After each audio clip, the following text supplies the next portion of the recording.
Hi folks, welcome to your MWIS Friday Planner in association with Ellis Brigham. The Easter weekend has arrived and it's a story of real weather contrast, starting off with a spring-like feel for many places, but big changes by Easter Sunday as much colder air spreads from the north. And the outlook for the week ahead is one of being cold, the mountains likely to be sub-zero for much of the time in the first full week of April. There will be some snow showers at times that will fall and lie to low levels. So a real extended taste of winter on the hills as we go through this first part of April. Let's get Saturday's chart done with first of all, because it's a fairly straightforward story. High pressure is around. There'll be one or two banks of low cloud and fog, but on the whole a good amount of sunshine. Again, temperatures pleasantly warm for many places. A chilly start with a touch of frost in some of the valleys and the glens. The wind's generally light, just strengthening though across the northern half of Scotland, and that's heralding the change developing into Saturday night and Sunday. Let's switch across to the freezing level chart then now, and this is the height of 0 Celsius in metres. We've got the scale at the bottom. As we start Easter Sunday, it's a story of all still being under the mild air mass, but the changes start to show themselves already in the morning across the north of Scotland, as we just begin to see a lowering of freezing level associated with a cold front moving in, initially only onto the higher mountains, but let's just run the story as we go through into Sunday afternoon, and particularly later on by sort of evening time, that freezing level across the northern half of Scotland is now down to 800 metres, and in the far north it's down below 600 metres, and it's only just dropping further as we head onwards after sunset. And that lowering freezing level also beginning to show itself across northern England, so from about dusk onwards the highest tops in the Lake District may be near to freezing point. And it's a rapid transition then overnight into Monday as that sub-zero air extends all the way southwards. So by dawn on Monday morning, across much of the mountainous regions of Britain, you'll be sub-zero from the lowest slopes upwards. And where there's the shaded background here, that's the model trying to show the freezing conditions, the terrain being frozen. So that's really extensive from low levels upwards.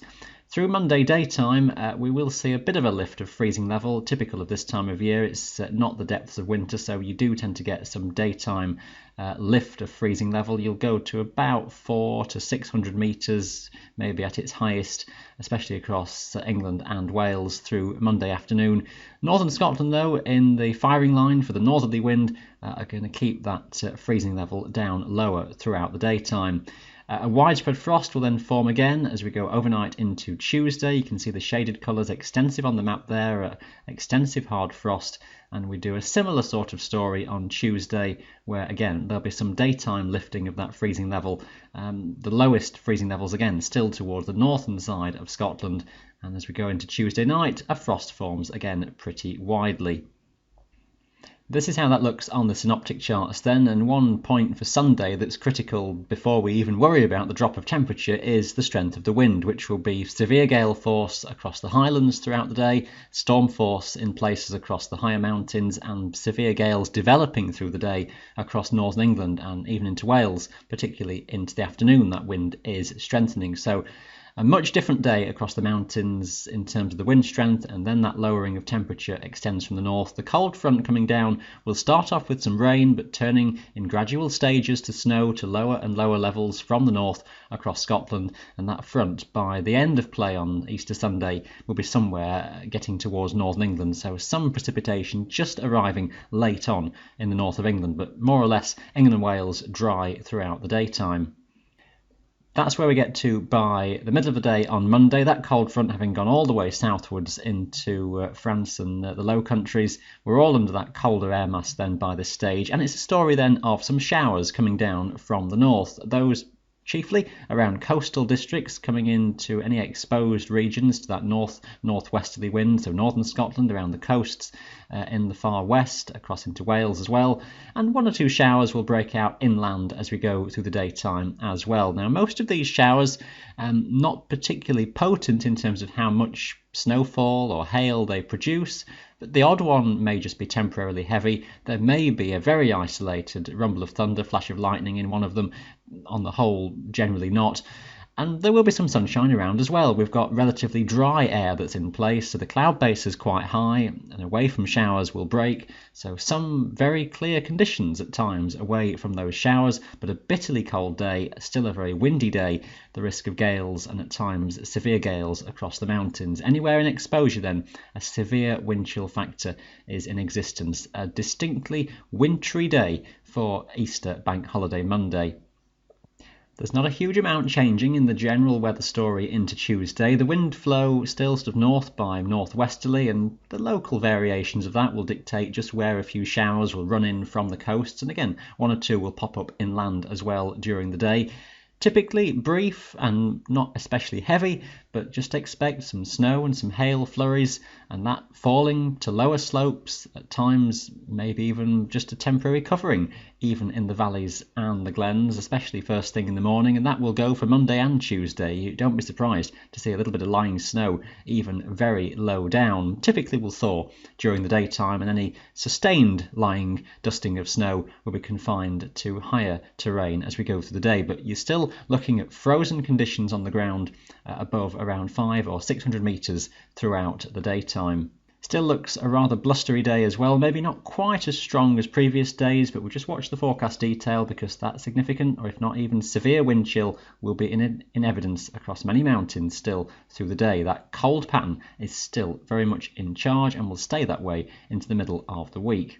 Subtle changes in just maybe how the pressure pattern is orientated may just lift the temperature and freezing level somewhat. There'll be a few bands of showers maybe coming in a bit more on a west by northwesterly wind for a while, but we're watching what happens to that little area of low pressure up to the northwest, because maybe quite quickly in the middle of the week that is likely to come down and maybe bring some more organised precipitation. Now in places that may have slightly milder air wrapped within it, which just lifts the freezing level, takes any snow to the higher mountains, but also there's the scope for some of that snow to fall to lower levels where the temperatures do stay down. So going to be quite a complicated story in the middle of the week. I would still be thinking about winter on the mountains at the very least. We'll watch for the wind strengthening as well, so treat the detail and timing around Wednesday into Thursday with a bit of caution at this stage, but the message of still being winter on the mountains is one you need to think about.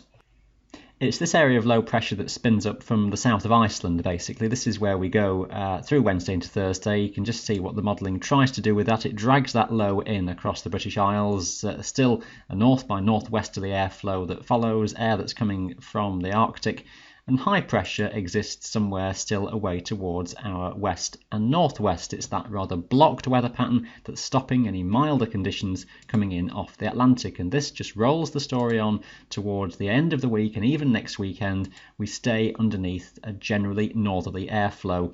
So staying cold, and this is over a sustained run of days then through this first part of April. Temperatures then below the long-term averages by several degrees. So maybe a shock to the system after some of the warm conditions we've seen recently, that the sustained chill that will go on in this week ahead. There will be some sunshine around. There'll be some good breaks to the higher mountains with the relatively dry air. One or two snow and hail showers and flurries still in the forecast. Some uncertainty once we go a little bit further ahead. It seems as though high pressure wants to try and gradually build back in, which will again create some hard overnight frosts in this sort of situation. Eventually, now as we go further ahead into the next week of April, the 12th, 13th onwards, we may start to turn the whole story around, and I won't go any further ahead with the chart, but you can get the idea that if that high begins to shuffle a bit further eastwards, then the milder, southerly airflow that exists over the Atlantic could well move its way in, and we almost go a complete reversal of pattern and something much milder or warmer as we go into the middle of the month. Stay up to date with all our content every day on the MWIS website then, and across our social media channels as well. That's been your Friday Planner in association with Ellis Brigham. Thanks for watching. Bye for now.